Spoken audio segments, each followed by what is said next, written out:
반갑습니다. 오대영 라이브 오대영입니다.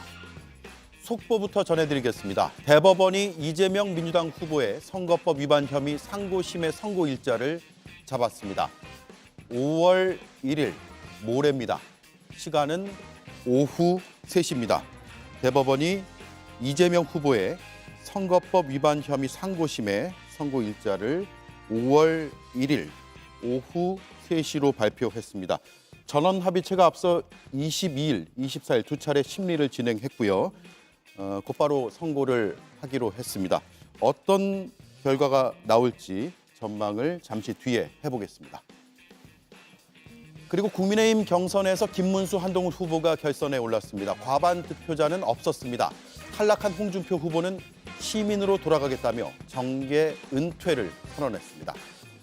당은 경선이 한창인데 당 지도부는 연일 한덕수를 외치고 있습니다. 한대행은 자신의 행위로 만들어진 헌법재판소법 개정안, 다시 말해 한덕수 방지법의 거부권을 행사했습니다. 헌법 훼손을 주장했는데 과연 그렇게 볼 수 있는지 따져보겠습니다. 단도직입에선 김민석 더불어민주당 수석 최고위원을 인터뷰하겠습니다. 박태준 전 총리 묘역의 참배를 깜짝 제안한 이유, 내일 출범을 앞둔 선대위의 면면, 그리고 어떤 공약들을 준비 중인지 물어보겠습니다. 함께할 네 분을 소개해드리고 이수진 앵커의 브리핑으로 시작하겠습니다.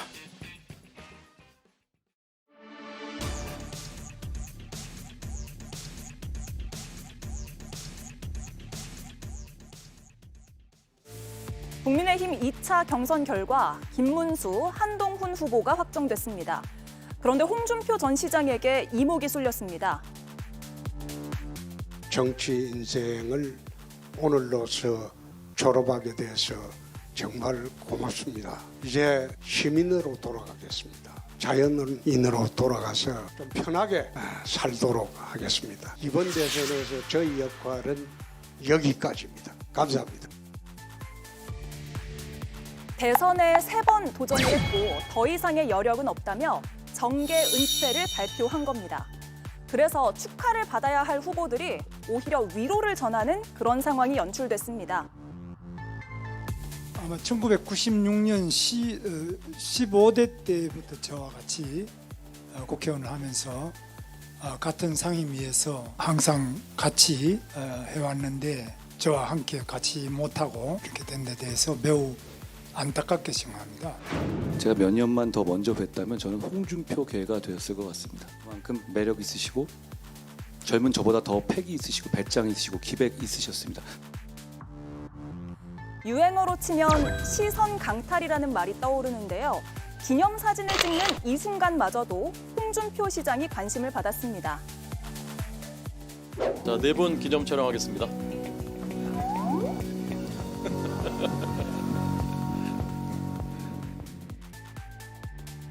오늘 김문수, 한동훈 후보가 2차 경선을 통과하긴 했지만 누가 얼마나 득표했는지는 공개되지 않았습니다. 내일 양자 토론을 거쳐서 이번 주 토요일 최종 후보를 가리게 됩니다. 네, 속보를 다시 이어가겠습니다. 대법원이 이재명 민주당 후보의 선거법 위반 혐의 상고심의 선고일자를 5월 1일 모레 오후 3시로 잡았고요. 전원합의체가 그동안 2번 심리했습니다. 지난주 화요일 22일, 또 목요일 24일 이틀에 걸쳐서 심리를 했고 2번 심리 끝에 신속히 결론을 내릴 것으로 보입니다. 선거법 633 원칙에 따르면 6월 하순이 선고가 나올 시한이라고 볼 수도 있는데 그보다 훨씬 앞당겨서 진행을 하는 거고요. 아마 대선 일정이 이제 시작이 되기 때문에 그리고 5월 11일부터는 11일까지죠. 11일까지 후보 등록을 마쳐야 하기 때문에 그 뒤에는 선거운동이 시작이 됩니다. 따라서 이를 의식하고 또 반영해서 선고일자를 확 앞당긴 것으로 보입니다. 1심에서는 징역 1년, 집행유예 2년, 2심에서는 무죄가 선고가 됐습니다. 대법원의 선택지는 크게 3개로 볼 수 있는데 무죄를 확정하거나 혹은 원심을 파기하고 환송하는 것, 서울고법으로 돌려보내는 것이죠. 혹은 아주 이례적으로 그럴 가능성이 크지는 않다고들 분석은 합니다만 파기 자판을 하는 그 세 가지 경우가 있을 것 같습니다. 먼저 법조인 김용남 의원께 분석을 좀 들어볼게요. 어떤 판단으로 보입니까? 선고일자 이렇게 빨리 잡은 것? 일단 대법원에서는 그러니까 본격적인 선거 운동 기간에 돌입하기 전에 특히 5월 10일, 5월 11일 양 이틀간에 실시되는 선관위의 후보 등록 이전에 선거법 위반과 관련한 확정을 하겠다는 의지가 있어 보이고요.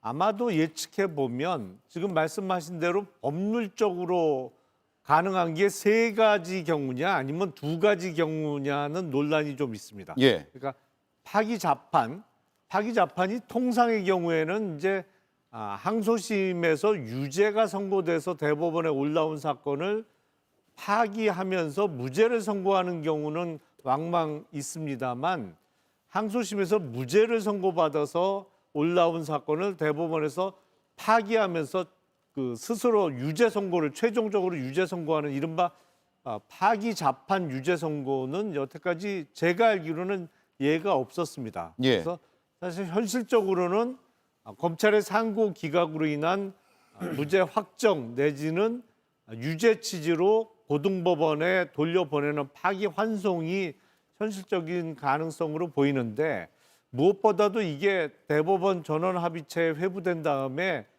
심리가 딱 두 번 있었거든요. 예.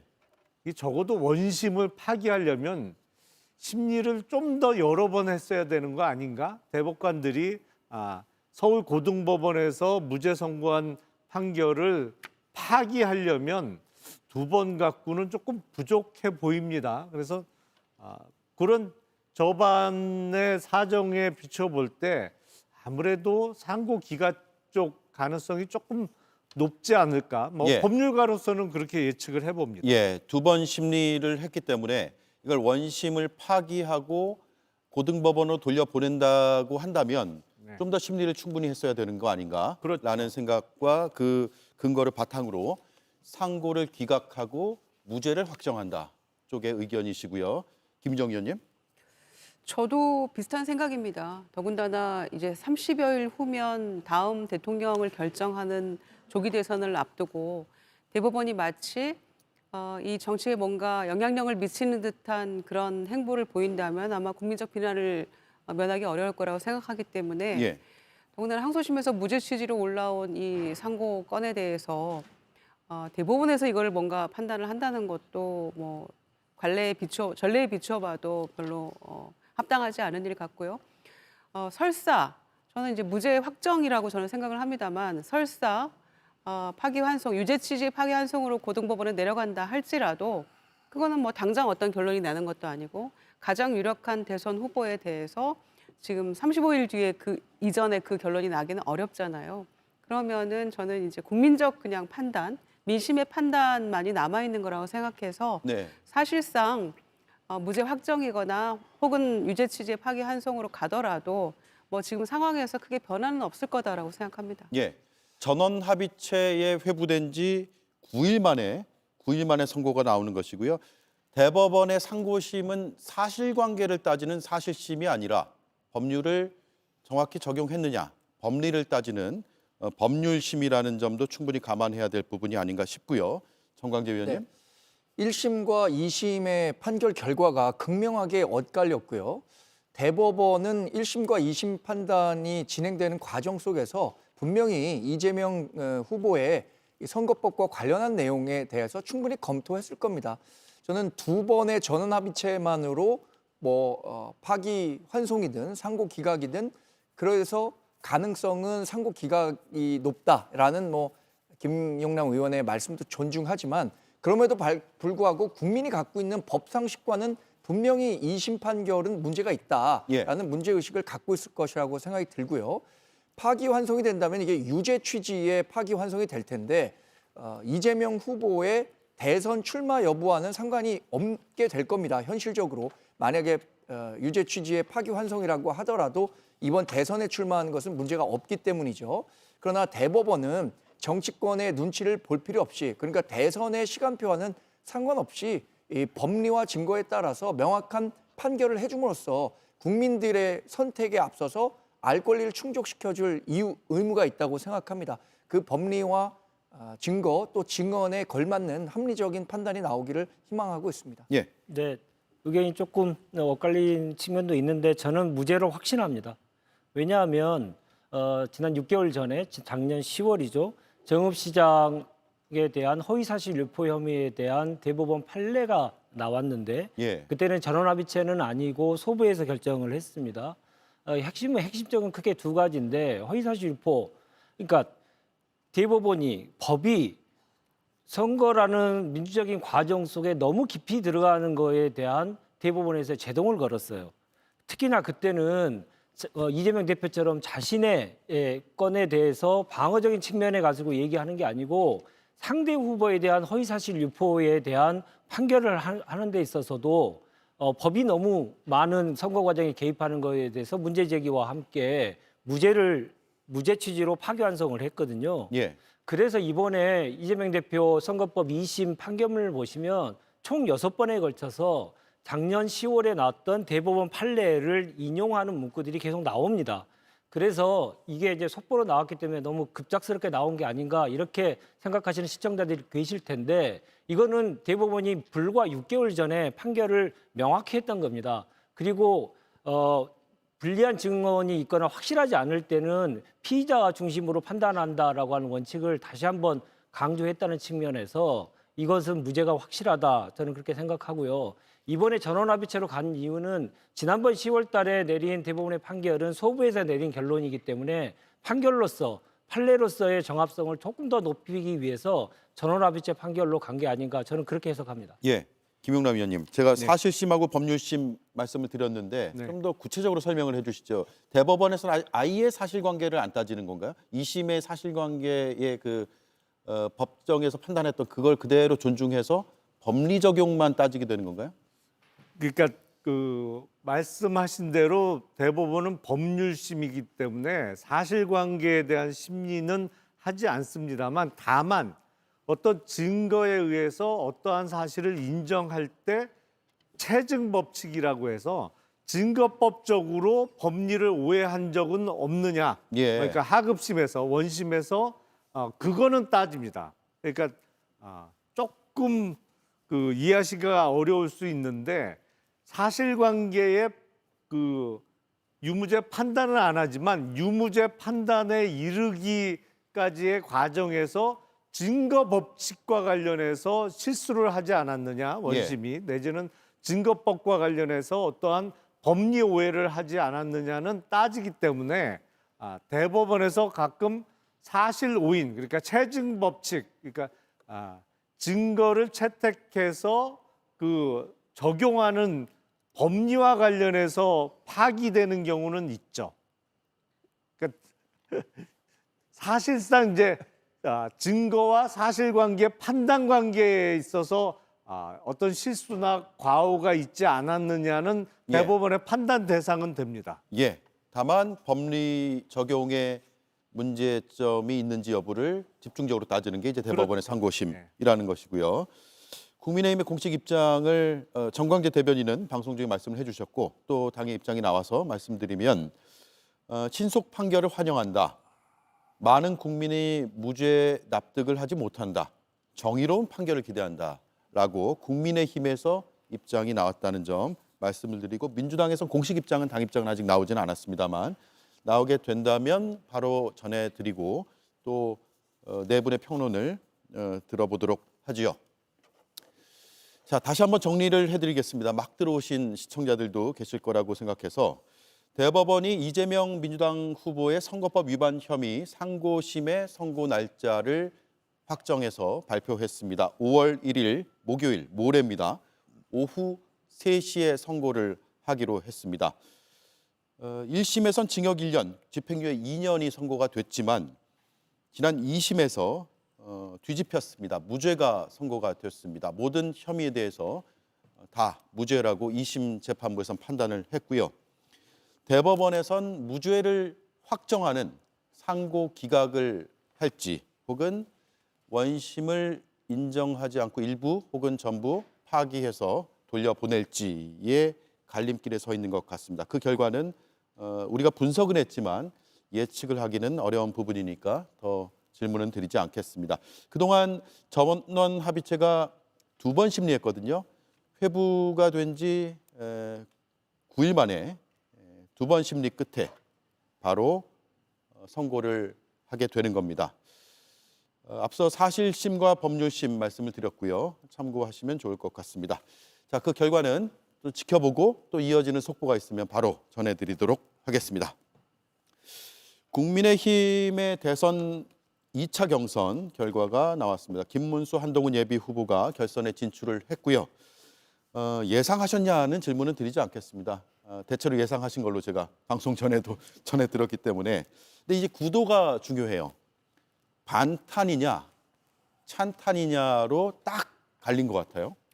그렇습니다. 지난번에 4인으로 압축됐을 때 2대2가 됐었잖아요. 예. 그래서 이제 이를테면 한동훈 후보 측에서는 이게 그 탄핵 반대표, 찬성표를 이렇게 나눠 먹게 돼서 이게 불리한 거 아니냐, 뭐 이런 여러 가지 경우의 수를 놓고 방정식 그 함수가 참 복잡했는데 결국에는 양쪽 진영에서 하나씩 후보가 된 셈이에요. 그래서 결과를 놓고 봤을 때는 저희는 이제 김문수 후보는 계속해서 한덕수 대행과의 단일화를 주장했고 시종일관 했었기 때문에 나는 뭐 김덕수다 뭐 이런 얘기까지 해가면서 예. 했기 때문에 지금 국민의힘 당원 50% 여론조사 50%인데 역선택 방지가 포함된 거였지 않습니까? 그러니까 당원들의 경우에는 민심과는 매우 달리 이 단일화가 꼭 필요하다라는 쪽이 매우 우세했거든요. 예. 그러니까 그 투표 지형을 봤을 때 당원들이 아무래도 김문수 후보에게 쏠림 현상이 있을 수밖에 없고요. 나중에는 나머지 세 후보도 단일화에 긍정적인 반응을 보였습니다마는 김문수 후보를 따라가긴 조금 역부족이었던 것 같고 예. 한동훈 후보와 안철수 후보를 놓고 봤을 때는 아무래도 되는 쪽으로 밀어주자라는 분위기가 있었던 것 같고요. 또 당원들 중에서는 뭐 한동훈 후보에 대한 뭐 배신자론 이런 것도 있었습니다마는 최근에 그 후원금 모금이 뭐 11시간 만인가요? 그냥 바로 마감됐잖아요. 29억이 넘게. 그것만 놓고 봤을 때는 분명한 한동훈 후보에 대한 그 당내 혹은 국민의힘 고관여층에게 지지층이 있는 것이고 팬덤 현상도 있는 것이다. 그래서 김문수, 한동훈 후보로 양쪽의 입장이 수렴돼서 예. 오늘의 결과가 나온 게 아닌가 싶습니다. 예. 정확한 득표율이 공개되지는 않았지만 전체 맥락에서는 김 의원님 분석에 동의합니다. 그러니까 탄핵에 반대했던 쪽과 탄핵에 찬성했던 쪽에서 명확하게 이길 수 있는 후보, 그러니까 전략적인 판단을 한 거죠. 탄핵에 찬성했던 쪽에서는 안철수 후보보다는 이길 가능성이 큰 한동훈 후보 쪽에 표가 몰렸을 가능성이 크고요. 탄핵에 반대했던 입장에서는 홍준표 후보 대신에 김문수 후보를 택하는 것이 본선에 나가서 또 한덕수 권한대행이 대선에 출마했을 경우에 단일화에 훨씬 더 유리한 국면으로 연출될 수 있을 것이다라는 기대감이 반영된 결과로 보입니다. 예. 결국에는 결선에서도 이런 링 밖에 있는 한덕수 권한대행 변수가 얼마나 당심에 영향을 줄 것인가가 가장 큰 변수가 되지 않을까, 이런 예상까지 하게 해보는 결과였다라고 평가합니다. 예. 한덕수와의 단일화가 운명을 갈랐고 명태균의 저주가 발휘됐다. 이게 두 가지로 정리될 수 있을 것 같습니다. 두 번째부터 말씀드리면 오세훈, 홍준표 상당히 그 강세를 보일 거라고 생각했던 두 후보가 사실상 낙마한 이유는 명태균 사건에 연루된 것 때문에 사법 리스크를 피하고자 하는 민심이 반영된 결과라 그렇게 평가할 수밖에 없을 것 같고요. 예. 한덕수 단일화에 대한 운명, 이 단일화가 어떻게 할 것이냐에 따라서 후보들 간의 미세한 차이들로 인해서 그 운명을 갈랐다고 생각하고 앞으로 역시 최종 경선도 역시 한덕수와의 단일화가 운명을 가릴 것이다 이렇게 예측합니다. 예. 그런 가운데 홍준표 후보는 오늘 탈락하면서 정계 은퇴를 선언했습니다. 투표 결과 발표하기 전에 소회를 밝히기도 했는데요. 그 결과를 예측을 했는지 이런 발언을 했습니다. 들어보겠습니다. 이번이 대선 후보 경선 3번째입니다. 한 번은 민심에서 졌고 한 번은 당심에 서졌습니다. 그래서 3번째 이번에 나올 때 제가 가진 생각은 마지막이 아닌가. 이제 3세 반이니까 더할 여력은 없는 거 아닌가. 그런 생각으로 나왔습니다. 정말 지난 30년 동안 저를 돌봐주신 당원 동지 여러분과 국민 여러분들에게 어떤 경우라도 감사의 말씀드리고 정리하도록 하겠습니다. 예, 그리고 탈당을 지금 시사한 것으로 보여요. 네. 페이스북에 아마 그런 취지의 글을 올렸다고 알려졌는데요. 작고하신 고 김종필 총리가 정치를 가리켜 허업이라는 표현을 썼습니까? 그러니까 빌허자를 써서 허업이다라는 표현을 했는데 제가 보기엔 정치와 관련해서 가장 철학적 깊이가 있고 또 가장 정확한 표현 아닌가 싶습니다. 그러니까 어떤 사업을 한다든지 자기 장사를 하는 분들은 열심히 해서 성과를 보면 그것이 자기 것으로 남고 뭐 그런 의미에서 실업가라고 부르고 정치는 결국엔 국민을 위해서 남을 위해서 하는 일이기 때문에 그만두는 순간에 자기 손에 뭐 잡히는 거는 없다는 의미에서 허업이라는 표현을 쓰신 것으로 제가 이해하고 있는데 참 적절하고 맞는 표현 아닌가 싶습니다. 홍준표 후보가 오늘 경선에서 탈락하면서 정치 은퇴를 선언했습니다. 그래서 그야말로 자연인으로 돌아가고 뭐 손에 지금 딱히 남는 거는 없겠습니다만 본인은 좀 편하게 살겠다고 하는데 과연 당장 바로 편해지지는 않을 것으로 예상이 됩니다. 바로 언급된 바와 같이 이른바 명태균 게이트와 관련해서 지금 해명하고 좀 소명해야 될 바가 남아 있기 때문에 예. 그게 어떻게 마무리되느냐에 따라서 편안한 자연인으로서의 여생을 보내실 수도 있을 것 같고 뭐 앞으로 조금 그 부분은 두고 봐야 되지 않을까 싶습니다. 네. 여론조사 결과 하나 보겠습니다. 일단 최종 후보가 다음 달 5일, 오늘 과반 넘은 후보가 없기 때문에 다음 달 5일 3일. 선출, 죄송합니다. 네, 3일. 5월 3일이죠. 네, 네. 숫자가 헷갈렸습니다. 3일에 선출될 예정이고요. 최근 여론조사를 보면 민주당, 국민의힘, 개혁신당 후보 가상 3자 대결을 보면 김문수 후보가 올라갔을 경우에는 저렇게 나타납니다. 49.7, 24.3, 6.6. 그리고 한동훈 후보가 올라간다고 하면 숫자가 좀 낮아졌죠. 49.9, 19.5, 7.3. 그래서 굉장히 큰 차이를 보이는 것으로 최근 여론조사에서 나오고 있습니다. 리서치앤리서치가 조사했고요. 채널 A가 의뢰한 여론조사 결과입니다. 정광재 위원님, 당에서는 어쨌든 지금 경선은 한 척이지만 본선까지 생각한다면 저런 지지율은 좀 비상 아닌가요?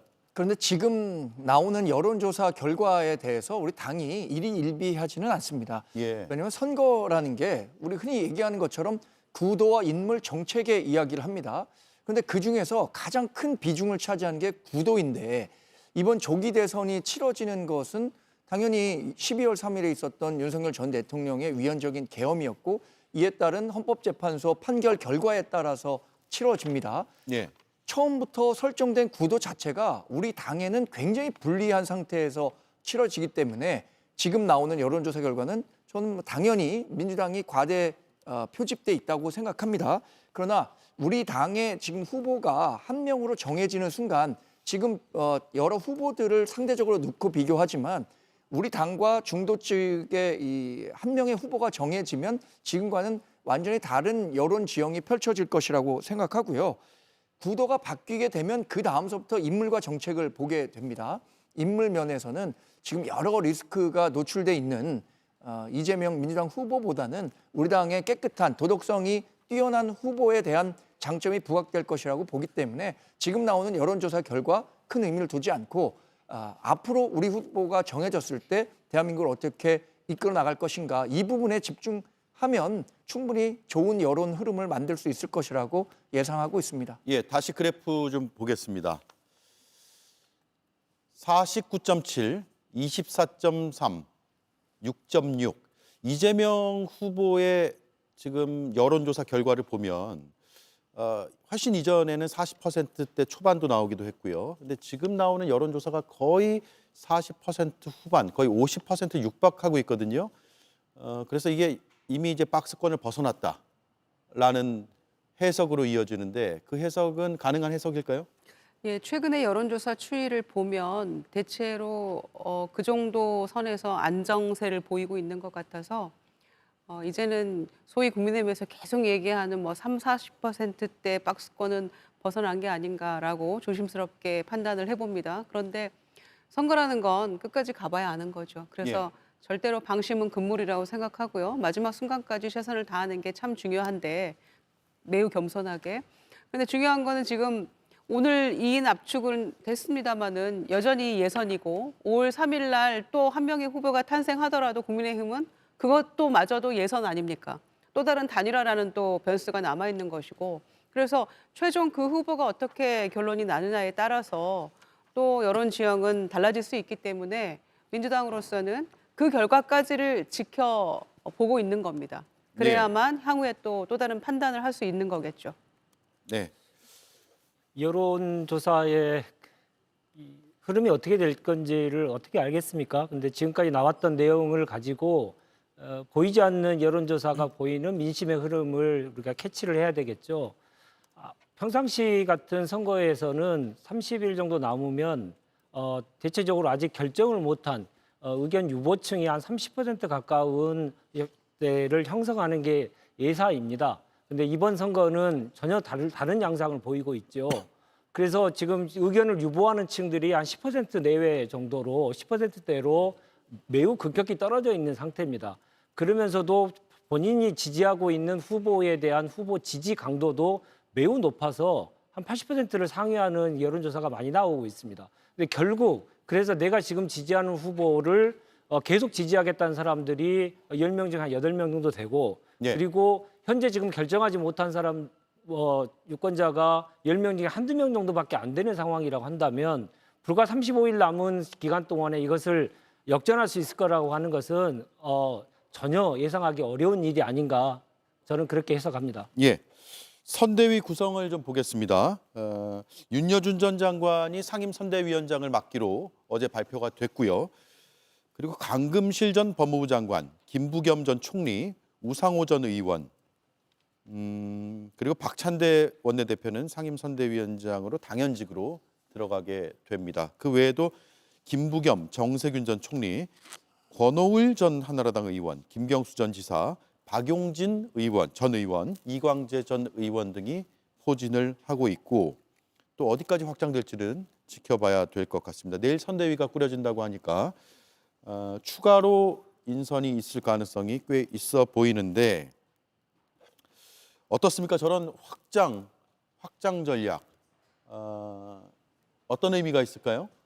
지금은 뭐 이미 이재명 후보의 경우에는 당 후보로 공식 확정이 됐기 때문에 본선 전략으로서 이른바 중도층 흡수 전략 내지는 보수 진영에서 오히려 자기 표를 좀 더 가져오는 이른바 확장 전략을 피는 건 당연한 일이죠. 근데 방금 전 언급됐던 여론조사 결과가 이재명 후보 대 김문수 후보의 경우에는 대략 25% 이상의 격차가 벌어지고 이재명 한동훈 후보의 경우에는 30%가 벌어지는 것으로 나옵니다만 저는 실제 득표율은 저렇게 차이가 많이 나지는 않을 거로 봅니다. 왜냐하면 여론조사 응답률이라는 게 대략 10% 내외인데 대통령 선거에 있어서의 투표율은 대략 70%를 넘는 경우가 대부분이기 때문에 아무래도 여론조사 응답률과 투표율에 워낙 격차가 커서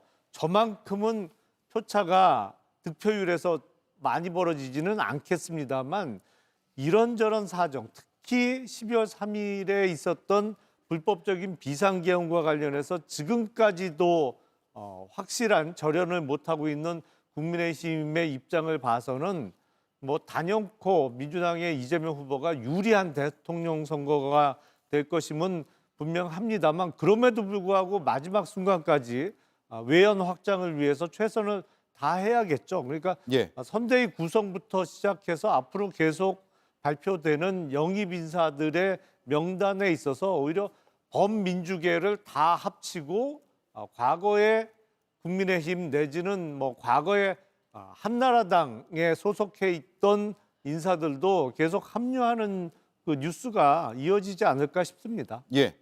민주당의 입장이 하단 자막으로 속보로 나가고 있습니다. 무죄 확정 판결을 확신한다라는 게 공식 입장입니다. 대법원의 심리 기간이 매우 짧았고 또 2심 판결의 완성도가 높기 때문이다라고 근거를 제시했고요. 또 파기 환송 가능성은 거의 없다라고 밝혔습니다. 심리 기간이 매우 짧은 점 등을 들었습니다. 민주당은 대법원에서 무죄 확정 판결이 나올 것으로 확신한다라는 공식 입장을 전했다는 속보마저 전해드리고 다음 이슈로 넘어가겠습니다. 한덕수 총리의 대선 출마가 임박했다는 보도가 넘쳐납니다. 다시 한번 충고합니다. 대선 출마 망상을 버리십시오. 한덕수 총리는 대선에 출마할 자격과 능력이 없습니다. 여의도의 화두는 한덕수였습니다. 심판이 선수로 뛴다는 자격 논란과 더불어서 오늘 아침 한대행이 일명 한덕수 방지법에도 거부권을 행사하면서 여기에 대한 비판도 더해졌습니다. 즉 한대행이 이완규 법제처장 등을 헌법재판관으로 지명했던 이런 일을 방지하는 법안을 스스로 폐기했다는 겁니다. 헌법재판소에서 집행정지 가처분 인용을 이미 했는데도 불구하고 본인이 한 행위가 정당하다라는 것을 뭔가 이제 웅변하고 싶은 것 같아요. 국정이 이렇게 개인 어떤 고집이나 뭐 자존심 뭐 이런 걸로 그 운영이 될 수 있다라는 아주 매우 위험한 판단을 하고 있는 것 같은데 권력의 절제라는 부분에 대한 이해가 전혀 없는 인물임을 본인 스스로 입증한 것이 아닌가. 이런 가운데 국민의힘 지도부의 백브리핑에서도 한덕수 대행을 둘러싸고 기자와 설전이 벌어졌습니다. 우리 당원 대부분은 반명 빅텐트가 필요하다는 의견을 갖고 있습니다. 그래서 지도부는 그런 당원들의 의견을 존중하고 있다는 말씀만 드리겠습니다. 그래도 파면된 그 대통령의 내각의 재탕이 아니냐. 민주당 대변인 같은 질문이기 때문에 그렇지 않다는 말씀을 드립니다. 캠프가 가동될 준비를 하고 있는 만큼 한대행의 대권 레이스는 가시화되고 있습니다. 하지만 본격적인 검증을 과연 한대행이 견딜 수 있겠냐 이런 우려도 함께 나오고 있습니다. 예, 권성동 원내대표가 발끈했네요. 기자가 질문을 했는데 민주당 대변인 같은 질문이다. 자, 언론에서 가장 접촉이 많은 전현직, 지금 다 전현직 대변인들이시잖아요. 한 말씀씩 짧게 들어보겠습니다. 제가 먼저 할까요? 먼저 네. 정광재 현 대변인. 기자는 질문할 자유가 있습니다. 저는 예. 그 자유는 충분히 존중돼야 한다고 생각하고요. 정치인은 답할 의무가 있죠. 그래서 권성동 원내대표도 답을 했습니다. 그런 요구가 많다라는 답을 했고, 다만 기자가 질문한 부분에 대해서 정치인으로서 평가는 할 수 있다고 생각합니다. 그래서 민주당 대변인 같은 질문을 하고 있다라고 얘기를 한 것인데, 이것에 대해서 지나치게 뭐 언론에 대해서 규제를 하려고 하는 거다, 이런 평가까지는 과하다는 생각입니다. 예. 그 체리따봉 받은 친구다운답다라는 생각이 드는데요. 예. 그 역시 입틀막도 배웠나 이런 생각도 동시에 하게 되고요.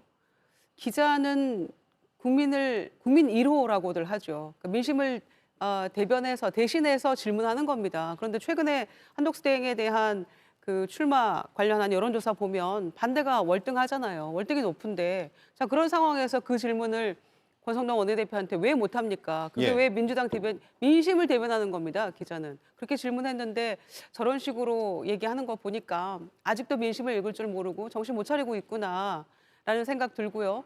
그래서 지난번에도 기자 무슨 뭐 폭력 행사하고 그러지 않았습니까? 왜 이렇게까지 하는지에 대해서 정말 이 권성동 원내대표부터 돌아봐야 된다고 생각하고요. 본인이 마치 한덕수 대변인처럼 지금 하고 있지 않습니까? 저는 그렇게 비판하고 싶습니다. 예. 근데 지난번에 폭력을 행사했다라는 판단은 그게 어떤 뭐 법적으로 폭력을 행사했다라고 보기지는 않습니다. 그게 어떤 식으로 진행될지 모르겠습니다만 당시에 있었던 일에 대해서는 권성동 원내대표가 본인에 대한 취재 거부를 분명히 의사를 밝혔음에도 불구하고 계속해서 뭐 스토킹하는 양상으로까지 비춰질 수 있는 부분이 있었기 때문에 이에 대해서는 권성동 원내대표도 충분한 설명을 했던 것이 있기 때문에 그건 제가 뭐 당 대변인 차원에서 말씀을 드립니다. 예. 그런데 현재- 여성 기자의 이 손목을 이렇게 움켜쥐고 그렇게 물리력을 행사해서는 안 되죠. 예. 어떤 경우에도 그건 정당화될 수 없는 행위였다고 생각합니다. 저는. 예, 현직 대변인 윤재관 네. 대변인. 청와대에서 브리핑을 하다 보면 기자들의 질문을 계속 받으면요. 제가 여기서 얼마나 빨리 빠져나갈 수 있을까 이런 생각밖에 안 들거든요. 근데 그때 감정적인 내용을 한 번이라도 드러내면 그건 자격 상실입니다. 그래서 자제할 줄 아는 게 사실 공인으로서의 기본 덕목이거든요. 권성동 의원이 뭐 1, 2년 정치한 것도 아니고 10년 넘게 정치하신 분이고 지금 당을 대표하시는 분이 본인의 감정을 자제할지 모른다고 한다면 그건 지금 심각한 문제 아닐까 싶습니다. 예. 그래서 권성동 의원이 하고 싶은 말은 많이 뭐 본인 개인으로서 하고 싶은 얘기가 많이 있다 하더라도 공인으로서의 자세의 기본을 좀 갖추기를 바랍니다. 여기자와의 폭행 문제도 본인이 상세하게 소명하면 되는데 소명을 안 하고 계속 도망 다니니까 계속 문제가 커지는 거 아니겠습니까? 예. 김용남 전 대변인. 기자가 권성동 원내대표에게 던진 질문은 민주당 지지층뿐만 아니라 중도층 그리고 국민의힘 지지층에서도 12월 3일 날 비상계엄에 대해서는 철저하게 비판과 문제의식을 갖고 있는 국힘 지지층 일부도 충분히 할 수 있는 질문입니다. 그러니까 도대체 한덕수 권한대행이 비상계엄을 막지 못한 책임이 있음에도 불구하고 대통령 선거에 출마하는 게 어떠한 명분이 있을 수 있느냐. 일단 출마 명분을 찾을 수 없다는 의문을 많이 갖고 있는데 예.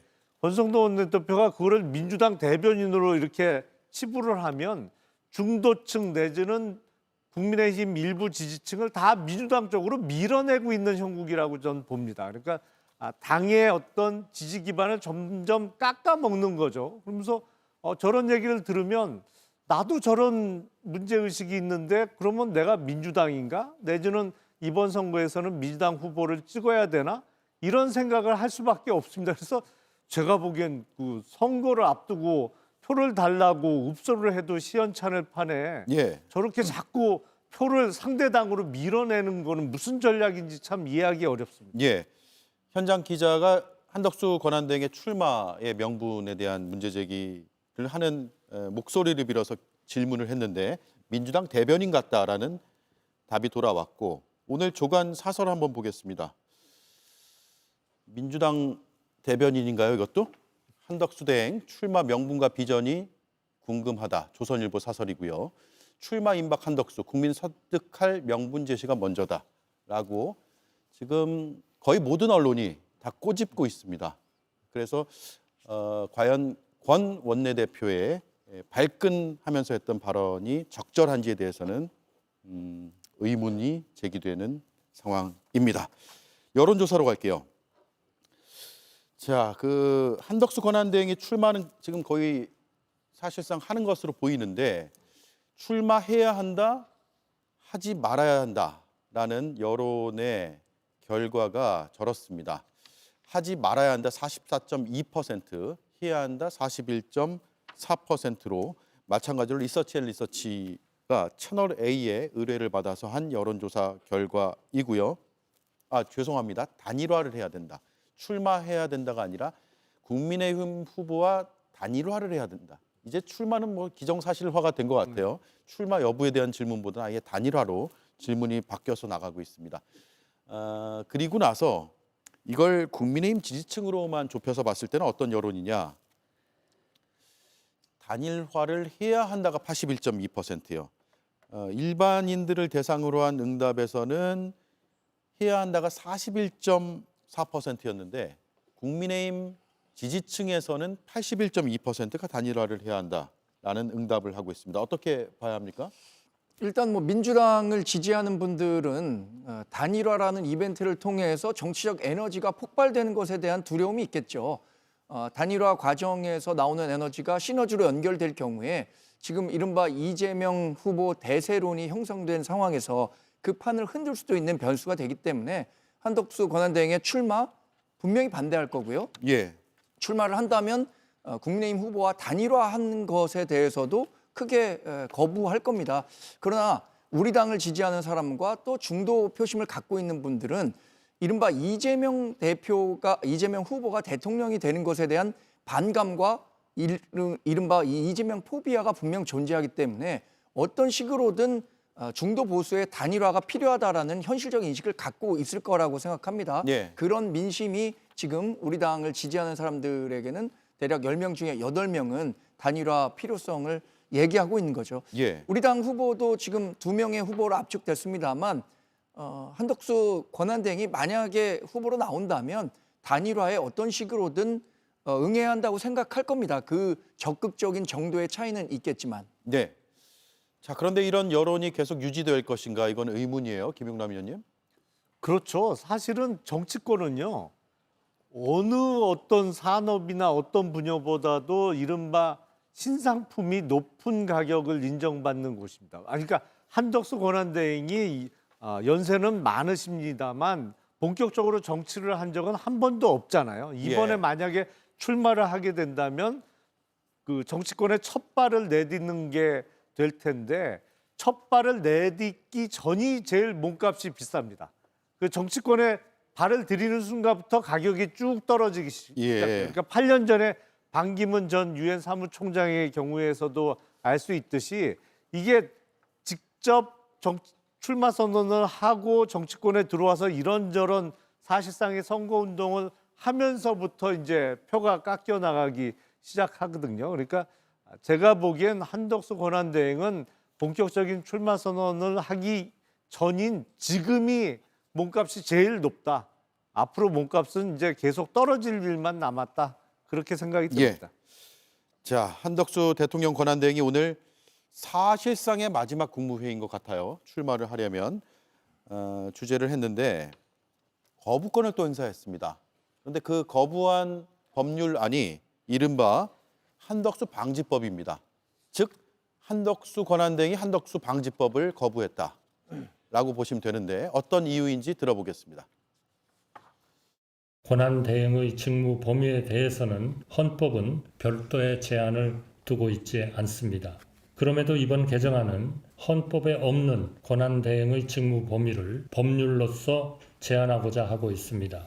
저는 이 같은 헌법 훼손의 문제점들을 종합적으로 고려하고 국무위원님들의 의견을 수렴하여 헌법재판소법 개정안에 대해 국회의 제의를 요구하며 국민 여러분들의 넓은 이해를 구하고자 합니다. 네, 8번째 권한대행으로서 거부권을 행사한 것이고요. 헌법 훼손을 주장했습니다.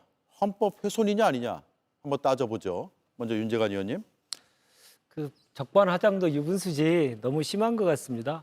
오늘 한 얘기를 또 보면 헌법상 대통령 임명권을 형용화시킬 수 있기 때문에 거부권을 행사한다고 했거든요.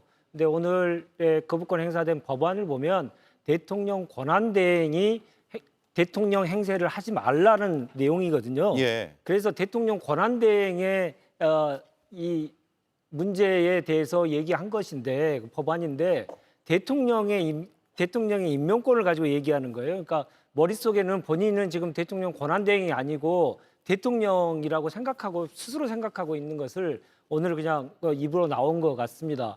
특히나 헌법재판소에서 대통령과 대통령 권한대행은 완전히 엄연히 다르다라고 하는 것을 분명하게 판결을 한 지가 엊그제인데 그것마저도 계속 거부하고 헌법재판소의 결과를 계속 불복하는 사람이 지금 대한민국의 대통령에 출마하겠다고 하니 국민이 정말 혀를 끌끌 차고 있는 거 아니겠습니까? 예. 아니겠습니까? 참 기가 막힐 노릇인데 차라리 잘 됐습니다. 이렇게 해서 출마해가지고 정말 국민의 매서운 심판을 분명히 받는 것이 차라리 낫겠다 이런 생각을 오늘 다시 한번 하게 됐습니다. 예, 시간이 많이 남지 않아서 짧게 부탁드리겠습니다. 그 한덕수 권한대행이 뭐 헌법 훼손을 언급했습니다만 그 지명 시점에는 다음 차기 대통령이 50여 50여일 후에는 이제 선출될 시점에 불과 몇 달 전에 불법적인 구테타를 일으켰다가 헌재에서 파면된 전 대통령의 최측근을 헌법재판관으로 지명한 한덕수 권한대행은 헌법 훼손을 뛰어넘어서 국민의 상식 훼손 아니었나 싶습니다. 예, 정광재 의원님. 가처분이 인용된 것은 사실이죠. 대통령 권한대행이 헌법재판관을 임명하면 안 된다는 가처분이 인용된 것이지 아직 헌법재판소의 본격적인 본안심사가 이루어진 것이 아닙니다. 그런 측면에서 한덕수 권한대행의 제2우권은 불가피했다고 생각하고요. 결국 헌법재판소가 이와 관련한 판단을 하면 뭐 이후에 그게 적용될 거니까요. 크게 걱정하지 않으셔도 될 것 같습니다. 네, 김유정 의원님. 대통령 역할극 하면서 거부권 행사에 맞들린 것 같습니다. 그래서 해야 될 일은 하지 않고 하지 말아야 될 거부권 행사에만 굉장히 최선을 다하고 있는 모습인 것 같아서 비판을 안 할 수 없고요. 그래서 본인이 현상 유지만 하기 위해서 국회목 재판관도 임명 안 한다고 했던 그 말을 스스로 다 번복하면서 위헌임을 온몸으로 입증해 보이지 않았습니까? 그래서 헌재에서도 그거 위헌이라고 얘기하는 것인데 본인이 이렇게 거부권 행사 마지막까지 해가면서 출마의 명분을 어디서 찾으려고 이렇게 하는 것인지 그러니까 걸어다니는 위헌 인간인 것 같습니다. 예, 걸어다니는 위헌이다. 네, 네 분 말씀 여기까지 듣죠. 오늘 수고 많으셨습니다.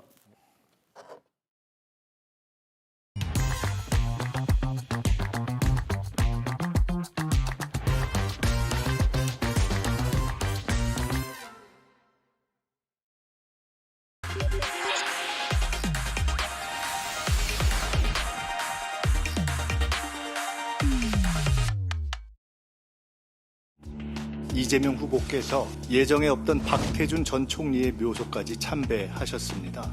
이념을 넘은 애국적 통합의 힘으로 내란과 경제 위기를 극복해야 하는 현 시점에서 깊은 의미가 있었다고 생각합니다.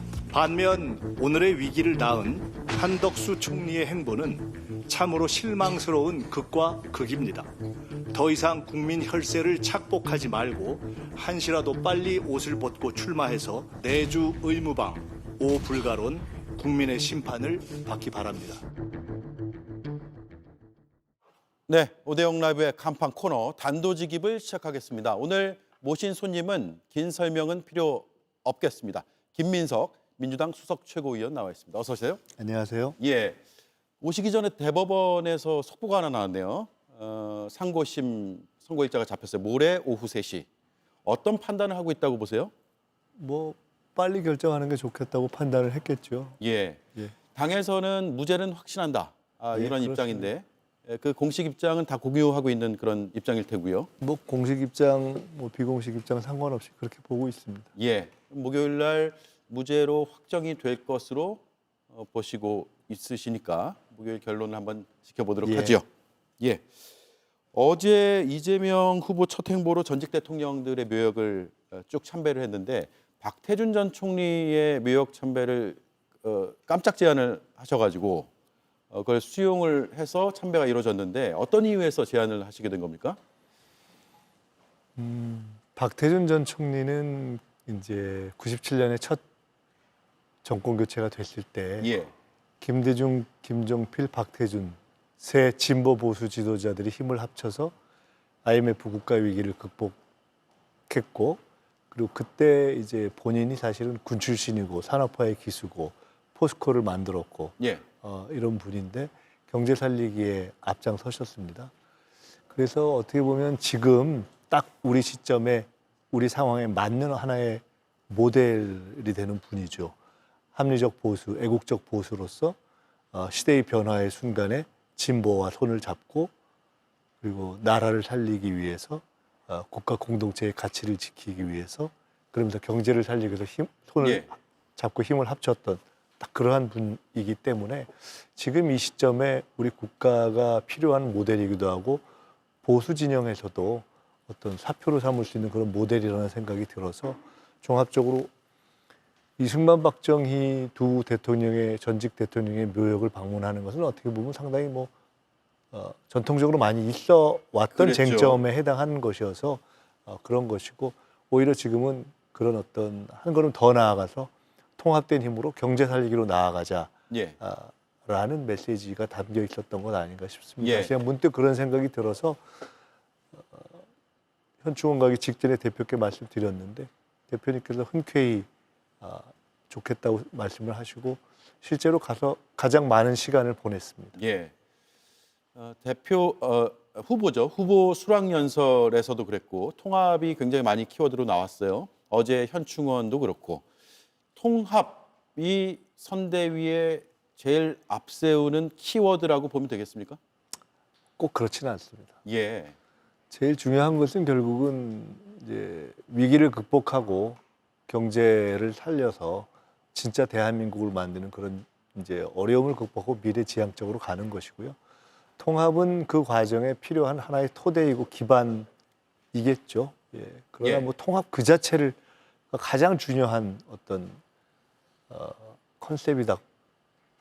그렇게 꼭 생각은 안 듭니다만은 하여간 매우 중요한 면모인 것은 분명합니다. 예.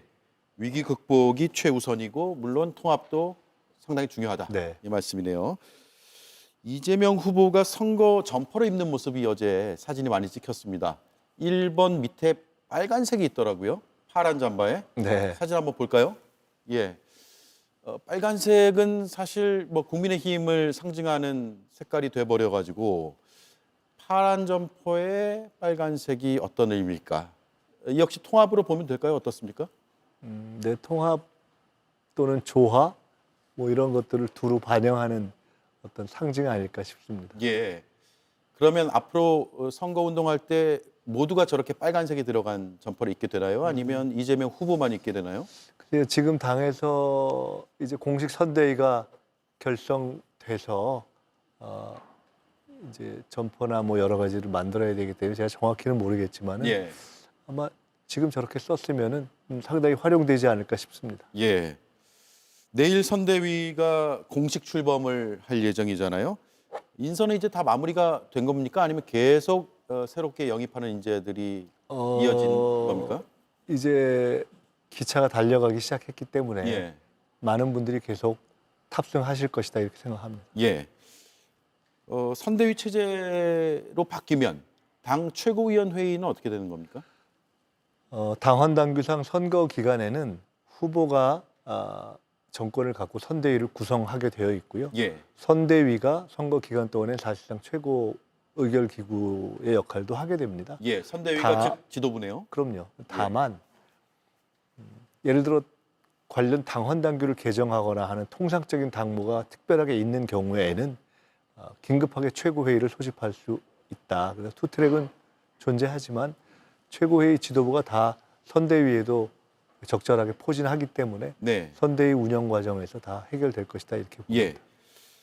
윤여준 전 장관의 영입 소식이 어제 굉장히 큰 뉴스였고 내일 선대위 출범 때는 또 다른 어떤 인사가 포함되는 것 아닌가? 깜짝 발표가 있지 않을까라는 궁금증이 많더라고요. 공개해 주실 내용은 없을까요? 깜짝인데 어떻게 공개하겠습니까? 이 자리에서 깜짝으로. 이거 내일 깜짝이 낫지 않을까요? 아, 예. 그 말씀은 깜짝 인사가 있다는 얘기로 들리는데요. 어떤 분은 그냥 깜짝하실 것이고 어떤 분은 깜짝하실 것이고. 깜짝이요? 예. 예. 그러면 이렇게 한번 질문을 드려볼게요. 국민의힘 인사 중에 일부를 영입한다는 이른바 썰이 있었는데 가능성이 있는 얘기인가요? 정확하게는 국민의힘 인사를 영입한다는 것은 맞지 않는 말이겠죠. 왜냐하면 국민의힘에 계시던 분들이 뭐 어떤 위치에 있든지 간에 그분들이 국민의힘의 이제 한계를 느끼고 본인들의 어떤 자발적 결단을 해서 그 당을 떠나시면 그 이후에 저희가 뭐 이제 대화를 할 수도 있는 거지만은 예. 지금 국민의힘에 있는 분을 저희가 뭐 영입하기 위해서 당장 접촉을 하거나 그렇게는 하고 있지 않습니다. 예.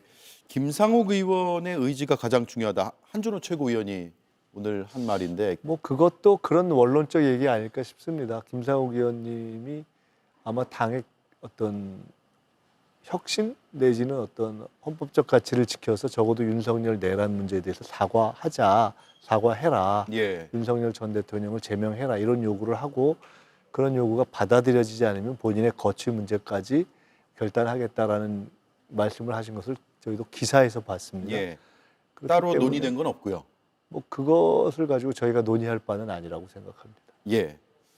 국민의힘 소속이었지만 한계를 느끼고 민주당에 합류할 인사 많습니까?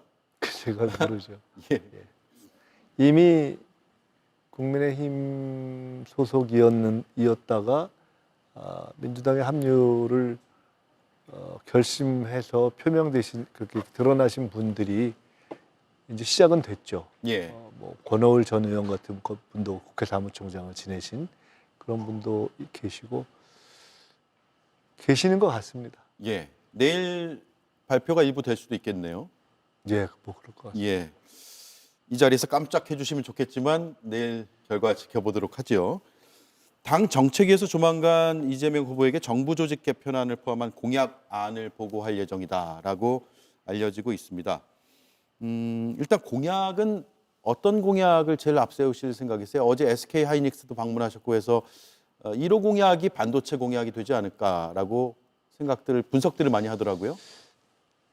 그거는 아직 잘 모르겠습니다. 저희가 이제 공약 또는 정책을 주방에서 메뉴는 많이 만들어 놨는데 예. 이제 그거를 판단을 해서 이 짧은 선거 기간 동안에 어떤 것을 먼저 홀에 이렇게 내서 서브를 할 것인가 하는 문제는 또 별도의 판단인 영역이어서 예. 상당 기간 동안 당의 정책위나 민주연구원이나 또 관련 기구들에서 준비하고 다듬은 공약은 상당 정도인 것으로 알고 있습니다. 그 과정에 저도 회의를 같이 해본 적도 있고요. 예. 근데 아시다시피 이번 이제 선거 기간이 짧고 정책에 대한 관심이 상대적으로 적은 정치적인 이슈들이 워낙 많아서 네. 그런 상황이기 때문에 그런 여러 가지를 감안해서 이제 공약의 제시는 판단이 될 것 같습니다. 예. 지금 정치 환경이 너무 이제 급변하고 있고 국민들이 많이 지쳐 있고 해서 네. 정치적인 어떤 어젠다를 제시하는 것도 물론 당연히 있어야 되겠지만 정책에 대한 갈증도 꽤 있는 것 같더라고요. 국민의힘과 이 정책적으로 차별화할 수 있는 가장 큰 부분을 어느 쪽으로 생각을 하고 계세요? 그것은 뭐 갑자기 나타난다기보다도 저희가 일관되게 지금 이제 워낙 경제적인 소위 펀더멘털 자체가 흔들려 버린 상황이고 예. 또 그러면서 어떤 내수의 소비의 어떤 여력 이런 것들도 어려워져 있는 상황이어서 이 부분을 다시 좀 살려내야 한다는 이야기는 저희가 여러 방식으로 해왔죠. 예. 뭐 추경 문제라든가 또는 소비 지원 문제라든가 이런 것들 여러 가지 해왔기 때문에 그런 부분도 있을 것이고요. 그리고 지금은 이제 그 대미 관세 통상 문제가 또 중대한 현안으로 등장했기 때문에 이에 대한 것들도 저희들이 준비를 하고 있는데 이것은 현재까지는 이 정부 남아있는 그 윤석열 자녀내각 한덕수 대행이 뭐 언제 그만둘지는 모르겠습니다만은 거기서 1차 진행되는 것에 대한 저희가 원칙적인 가이드라인까지만 제시하고 있는 상황이어서 그에 대한 새 정부가 출범하게 되고 만약에 이제 그 새 정부가 민주당 정부가 된다면 어떻게 할 것인가 이것은 또 별도로 세심하게 다듬고 있습니다. 예. 집권 플랜 본부장을 맡으셨고 여러 뭐 정책이라든가 아니면 뭐 정치적인 행보라든가 이런 것들에 대해서 쭉 연구도 하시고 회의도 하시고 제언도 하셨을 텐데 공약적 측면에서 집권 플랜 본부장 출신으로 한번 제안하고 싶은 내용이 있으실까요? 좀 포괄적으로 말씀드린다면 이재명 후보가 대표 시절에 중도 보수라는 말씀도 드렸고 또 제가 대표님하고 그러니까 이제 후보죠. 과 사적으로 말씀을 나누면서 실제로 우리 사회가 많이 변해서 더 중도로 더 보수로 우리가 지평도 많이 넓혀가야 될 것이다. 선거용으로서가 아니라 앞으로도 계속 예. 그런 말씀도 나눈 바가 있습니다. 저는 제가 정책위의장을 하면서 한 2년 전에 이런 얘기를 했습니다. 세상이 변했고 한국 사회도 변했고 국제관계도 변했고 모든 면에서 0점 이동을 해야 한다. 70년대 과거 1970년대 0점으로 세상을 보기는 어렵기 때문에 그런 점에서 다 남북관계도 예. 국제관계도 또 경제정책도 이동시켜야 하는 과제가 있다고 봅니다. 예를 들어 중산층과 서민의 정당이라는 민주당의 가치가 그대로 있지만 선진국의 초입에 달했기 때문에 어떻게 중산층을 더 두텁게 할 것인가라는 관점을 조금 더 주되는 관점으로 보게 될 수도 있는 것이고요. 남북 관계만 놓고 볼 때도 핵이 없던 시대의 어떤 평화 정책에서 핵이 존재하는 상황에서의 평화 정책이라는 건 조금 달라질 수도 있는 것이고, 예. 국제 관계나 대미 관계에 있어서도 우리가 그야말로 상당히 취약한 국가였던 시대에서 지금은 적어도 문화적으로는 상당히 선도국이면서 실제 힘에 있어서도 상당히 중견 강소국이 되어 있는 상황이기 때문에 그에 맞게 우리의 자존감을 높이는 방향으로 정책을 옮겨야 되는 그런 큰 영점 이동이 필요하다고 봅니다. 예. 민주당의 최근의 정책적 기조, 가령 뭐 세금에 대한 정책이라든가 부동산에 대한 정책이라든가 또는 국제관계에 대한 정책이라든가 이런 것들은 다 크게 보면 그러한 이 영점 이동이 진행되고 있는 것이다, 이렇게 말씀드릴 수 있습니다. 네. 국민의힘 얘기 좀 해볼게요. 오늘 후보 2명으로 압축이 됐잖아요. 김문수, 한동훈 후보. 어떤 평가를 하십니까? 뭐 특별히 평가락을 보다는 아직 선거가 끝나지 않았기 때문에 내부 경선이 뭐 다들 수고하셨고 계속 수고도 하고 계시고, 근데 거기다가 이제 한덕수 대행까지 나오면 수고를 또 보통 정당에서 안 하는 수고를 또 더 애써서 하실 것이고, 예. 수고를 계속 하실 것 같다, 이런 생각이 듭니다. 예. 지금 압축된 두 후보가 최종 후보가 될 거라고 보세요? 아니면 제3의 인물과 이재명 후보가 대결해야 된다는 생각을 하고 계세요? 제가 아주 솔직히 말씀을 드리자면은 저 두 분 중에서 될 가능성이 있지 않을까. 아, 그래요? 예, 그러니까 그 말씀은 결국 한덕수 대행이 이제 국민의힘 계열의 소위 이제 단일화를 통한 최종 후보가 될 것인가 하는 그런 질문이실 텐데, 저는 사실은 한덕수 대행은 그냥 불쏘시개로 끝나지 않을까, 이렇게 보고 있습니다. 예. 시대 정신에도 맞지 않다고 보고 계시고요. 뭐 시대 정신은 굳이 논할 가치가 없는 상황이기 때문에. 네.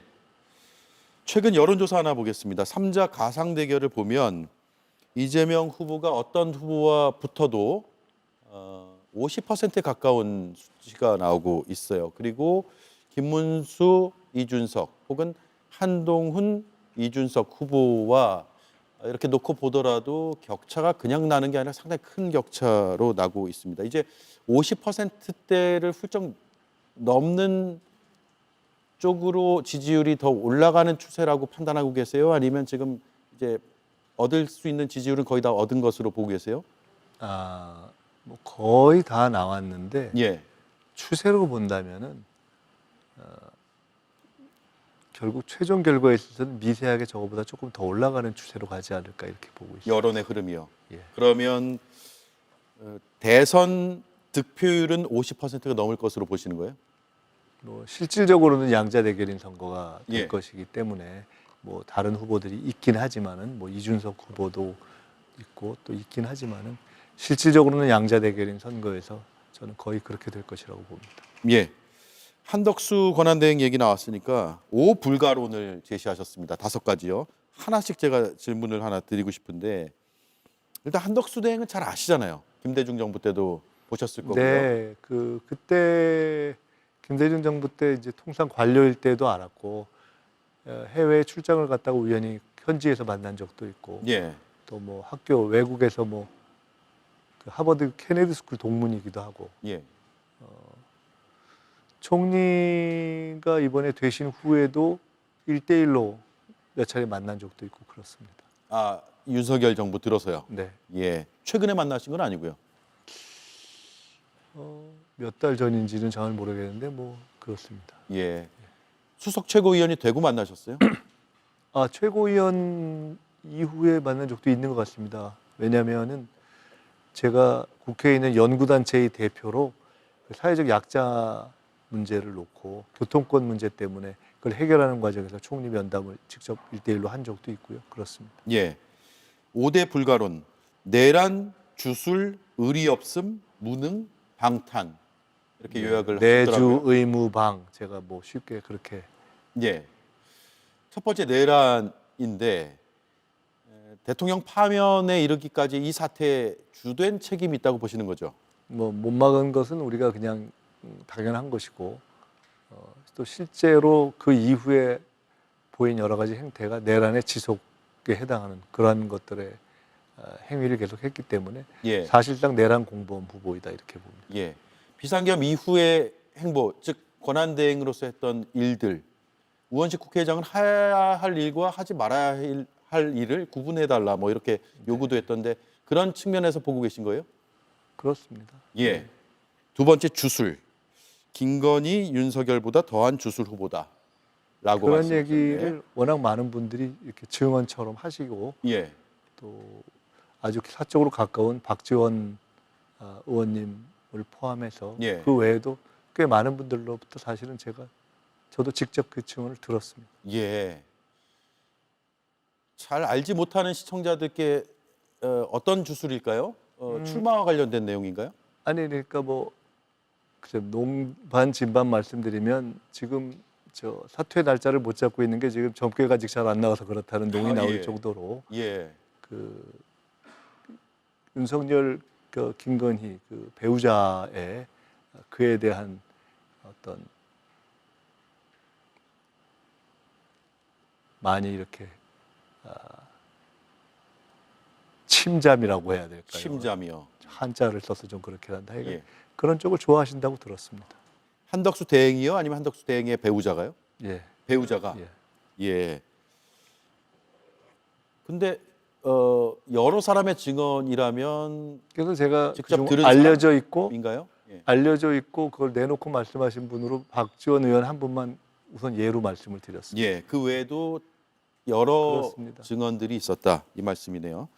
아마 김건희 씨를 보는 이상의 모습을 보게 될 것이다 하는 이야기를 많은 분들이 구체적으로 예. 하시는 걸 보고 들었습니다. 그러면 그런 주술적 판단에 따라서 지금의 행보를 해왔고 아니 뭐 앞으로도 할 그것뿐만이 예정이다. 아니라 뭐 사람이 눈이 가리우면은 상식적인 판단을 못 하는 것인데 최소한 주술 정권이 연장돼야 된다는 것에 대해서는 온 국민이 그건 아니라고 생각하시지 않겠습니까? 예. 그건 하나의 제가 5가지 측면 중에 한 측면으로 말씀드린 겁니다. 네.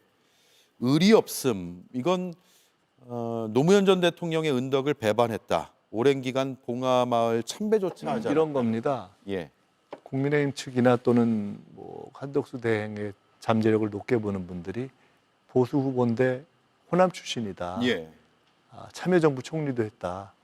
그게 아마 부메랑이 될 거라고 봅니다. 그걸 마치 부메랑이다. 득표력처럼 생각하시는데 예.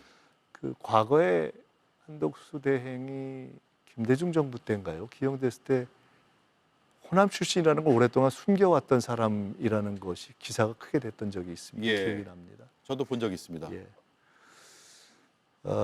참여정부에서 장관 이상 이렇게 좀 벼슬을 했던 분 가운데 노무현 대통령께서 돌아가신 이후에 대부분 부부 동반으로 매년 찾는데 아예 안 간 아주 드문 케이스로 알고 있습니다. 예. 그래서 아마 조금 전에 제가 이광재 의원이 올린 어떤 SNS를 봤는데요. 어떻게 그럴 수 있냐. 그러니까 저는 사실 그렇게 의리가 없는 분이어서 국민의힘에서 좋아하다가 아마 배신당할 시간이 그렇게 멀지 않을 것이다 이렇게 예. 봅니다. 그러니까 뭐 의리와 관련해서 기대할 것은 별로 없다고 봅니다. 네. 그런 의리 없는 행보라고 보신다면 왜 그럴까요? 한덕수 권한대행은 노무현 전 대통령 서거 때는 이미 정권이 바뀐 뒤고 그런 것들을 의식했다고 보세요? 글쎄요, 뭐 의리라는 것에 대해서 중요한 가치로 생각하지 않는 분 아닌가 생각합니다. 예. 자, 무능과 방탄 또 말씀하십니다. 무능은 어떤 측면입니까? 정책적 이 정권 무능? 들어서 경제가 마이너스로 바뀌지 않았습니까? 예. 그러니까 사실은 뭐 한덕수 최상목 팀은 마이너스 경제를 만든 팀이어서 결과가 입증하는 것이죠. 다른 얘기를 뭐 아무리 해봤자 결과가 명료하기 때문에 예. 실제로 개업 내란 이후에 경제와 시장을 안정시키는 데 있어서도 바로 그것에 역행되는 정치적 행위만 하지 않았습니까? 뻔히 시장이 흔들릴 걸 알면서 그 헌재의 안정적인 선고를 방해하는 행위만 했기 때문에 경제적으로 무능하고 판단을 못할 뿐만 아니라 국민 경제라는 것에 대해서 진지하게 책임 있게 생각을 안 한다 하는 그러한 모습을 이미 입증한 것이죠. 예. 방탄은 어떤 겁니까? 방탄은 경제에 대해서 한 가지만 더 말씀드리면 예. 사실 최근에 관세 협상과 관련해서도 자기 출마를 위해서 출마 장사를 하면서 관세 협상을 써먹으려고 한 거 아닙니까? 써먹은 것이 보인 것이고 국익이 걸린 문제를 그렇게 사적으로 그야말로 이용하는 분이 어떻게 공직자의 자격이 있겠습니까? 방탄은 이런 겁니다. 사실은 대선 후보가 돼서 꼭 대선에 이기려고 나온다. 그렇게 별로 생각을 안 합니다. 대선 후보가 돼서 대선에 못 이기더라도 예. 지금 여러 가지 문제가 있고 수사 대상이기 때문에 법률적 문제가 있죠. 있기 때문에 어차피 이제 다가오는 수사, 내란 수사를 앞두고 대선 후보 같은 위치에 가서 또는 정치의 장으로 가서 나를 이렇게 수사하거나 하는 것은 정치 탄압이다라고 얘기할 그런 어떤 입장을 확보하고자 하는 전형적인 방탄이다 이렇게 보고 있습니다. 예. 자신에게 이제 불어닥칠 수사가 있다면 그 수사가 정치적 보복 혹은 탄압이기 때문에 불합리하다라는 걸 주장하기 위해서 지금 정치 행보를 하고 있다. 이렇게 보시는 거네요. 자, 결국 앞서는 이제 불쏘시개로 끝날 것이라고 예언을 하셨는데 제가 예측을. 어떤 분이라고 꼭 말씀드리면은 이제 그분이 이제 내 명예와 관련돼 있기 때문에 누구라고 말씀은 안 드리겠는데 예. 우리 경우에 총리를 지낸 분들이 그런 어떤 대망론 이런 거에 얹혀서 뭐 대통령 꿈도 꾸고 이러시다가 대망신을 한 분 그런 경우들이 꽤 있고요. 예. 또 그런 급의 고위공직자를 거쳐서 대통령 꿈을 꾸셨는데 실제로는 그 자리를 그만둬 사퇴를 하고 출마도 못한 케이스도 있습니다. 제가 뭐 누구라고 구체적으로 말씀 안 드리겠는데 그런 경우를 저는 많이 봐왔고 그것의 본질은 무엇이냐. 준비 안 되고 철학 없는 그런 분들이 어떤 그냥 흐름이나 분위기에 편승해서 부도덕하게 권력을 탐하는 그런 모습을 취했을 경우에 결국 굉장히 망신스럽게 마무리되더라 하는 것을 전 너무 많이 봐왔고 한덕수 대행은 그런 경우를 되풀이할 모든 조건을 갖췄다고 보고 있습니다. 예. 민주당이 내란 특검, 김건희 특검 다시 추진하고 있는데 대선 이후로 미뤘잖아요. 혹여라도 다시 거부권을 행사할까 봐. 네. 그런데 이게 통과가 되면 수사가 진행이 될 것이고 국민의힘이나 혹은 수사 대상에 있는 분들은 정치 보복이다라고 주장할 가능성도 꽤 있거든요. 차기 정부가 이제 민주당이 집권한다는 전제 하에서 이게 정치 보복이라는 프레임과 또 내란 종식이라는 프레임을 좀 별개로 봐야 되는지 아니면 그걸 좀 뒤섞어서 주장하는 쪽들이 많더라고요. 어떤 마을에 어려움이 많이 있는 시기가 지나고 나서 마을의 평화와 안정, 통합 또 새로운 어떤 발전을 위해 노력을 하더라도 그 마을을 어렵게 만들었던 가정 파괴범이 있다면은 그 가정 파괴범까지 끌어안고 가자라고 생각하는 대한민국 국민이 누가 계시겠습니까? 예. 그 가정 파괴범 내지는 그의 공범에 해당하는 분들을 이렇게 법에 따라서 가급적 신속하게 제도의 틀 안에서 처리해 가는 것은 별개의 문제라고 생각합니다. 그건 정치 보복의 차원이 아니다. 범죄자들이 보통 그런 얘기를 하죠. 예. 이재명 후보가 정치 보복은 없다. 한참 이미 전에 이제 선언을 했는데 어떤 의미이고 지금도 유효한 건지도 질문을 드리겠습니다. 네, 유효합니다. 실제로 첫째는 저희가 그런 얘기를 많이 사적 대화로도 나누는데요. 경제가 너무 어렵습니다. 예. 완전히 망가져 버렸습니다. 여기에 전력 투구 하기도 힘이 모자라다는 생각을 하고 있습니다. 그게 첫째이고요. 두 번째로는 저희가 그렇게 많이 당해봤는데 이재명 후보도 윤석열 씨가 했던 것 같은 그런 짓을 뭐하러 하겠습니까? 그럴 생각도 없고. 예. 그러니까 악의를 가지고 없는 죄를 만들어서 그것을 계속 이렇게 못 살게 하는 그런 짓을 할 생각도 없습니다. 이른바 검찰권을 동원해서 네, 그런 생각도 없고 탈탈 터는 수사를 하지 않겠다. 그렇습니다. 예. 뚜렷한 범죄 행위가 있거나 혐의점이 있으면 그건 뭐 법에 따라서 처리하는 것은 또 별개의 문제다. 그렇습니다. 예. 근데 이제 본인들이 한 것이 두려워서 그런지 그런 대목을 특히나 더 겁들을 내는 것 같습니다. 국민의힘이나 예. 그런 검찰 정권이 나라를 망가뜨리는데 핵심 역할을 했던 분들이 근데 본인들이 잘못한 것이 법적으로 문제가 있으면 그거는 법대로 처리될 것이고 그다음에 뭐 그렇지 않고 정치적으로 비난받을 일이면 그건 국민들께서 정치적으로 나중에 심판하실 것이다 이렇게 생각합니다. 예. 정치인 김민석의 일단 선거 때 역할은 어떤 걸 하실 생각이세요? 이번 선거에서는 저희 당의 원칙은 첫째는 모든 사람이 지도부부터 뭐 국회의원 모든 사람이 지역에 올인한다입니다. 자신의 지역 현장에 자기 지역 또는 이제 맡은 지역 이러저러하게 분담된 지역에 올인해서 현장에서 득표라기보다는 경청을 하려고 합니다.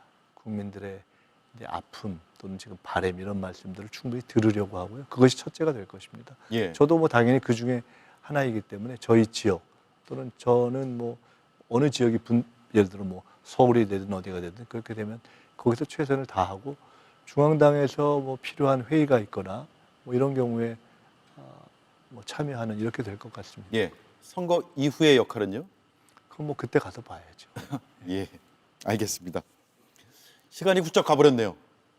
또 모시겠습니다. 네. 예. 바쁘신데 나와주셔서 고맙습니다. 네. 감사합니다. 예. 지금까지 김민석 더불어민주당 수석 최고위원이었습니다. 뉴 다우니. 건조기를 사용하면 섬유유연제 향기가 사라진다고요? 깜짝 놀라실 거예요. 건조기 사용 후에도 향이 오래오래. 그래서 있는 순간까지 다우니 7일간 피어나는 향수. 다우니. 인간은 주로 먹는다. 탄수화물, 단백질, 지방 3가지. 그리고 소화한다. 위, 상부, 하부, 소장에서 3단으로 3단 맞춤 소화. 이제 소화는 3단 캡슐이다. 다제스. 데드스페이스? 리바트에게 그런 건 없다. 방에 대한 고민, 리바트가 다 해결했습니다.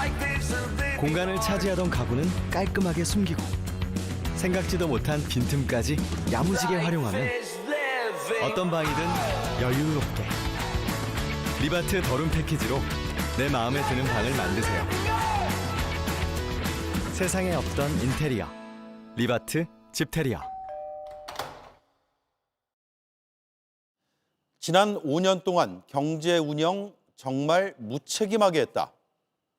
2023년 9월 국회 대정부 질문에 나온 총리가 전임 정부를 비판하며 던진 한마디입니다. 그는 총리에서 권한대행으로 3년을 꽉 채워 일한 탄핵 정부의 핵심 인물입니다. 그렇다면 지난 3년 경제는 어떻게 되었을까? 굳이 통계나 분석을 곁들이지 않아도 시청자들께서 피부로 느끼실 겁니다. 그가 곧 출마한다고 합니다. 혹독한 검증이 시작될 거란 관측이 나옵니다. 가장 먼저 마주하게 될 질문은 지금의 경제 상황에 대한 책임으로 보입니다. 그리고 이 한마디는 부메랑으로 돌아갈 수밖에 없을 듯합니다. 경제 운영 정말 무책임하게 했다. 앵커 한마디였습니다. 세탁 후 색바램 플러그인. 파울하세요. 퍼울의 리뉴 기술로 색바램의 원인인 보풀을 제거해 세탁할수록 블랙이 되살아난다. 새 옷인가요? 아니, 퍼울했죠. 어두운 옷에 퍼울다크. 치킨, 피자, 치킨, 피자, 치킨, 피자, 치킨, 피자, 치킨. 거부할 수 없는 피자 치킨의 탄생. 노랑통닭 투 콤비네이션. 이 만남 대환영. 노랑통닭.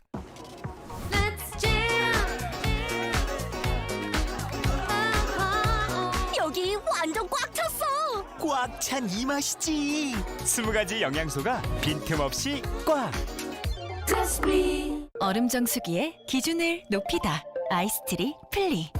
스톤 텍스처 디자인으로 공간을 빛내고 아로 멤브레인 정수로 깨끗함을 더하니까. 얼음 정수기는 역시 청운 아이스 아이스트리 플리. 네, 오대영 라이브 마치겠습니다. 내일 뵙겠습니다. 고맙습니다.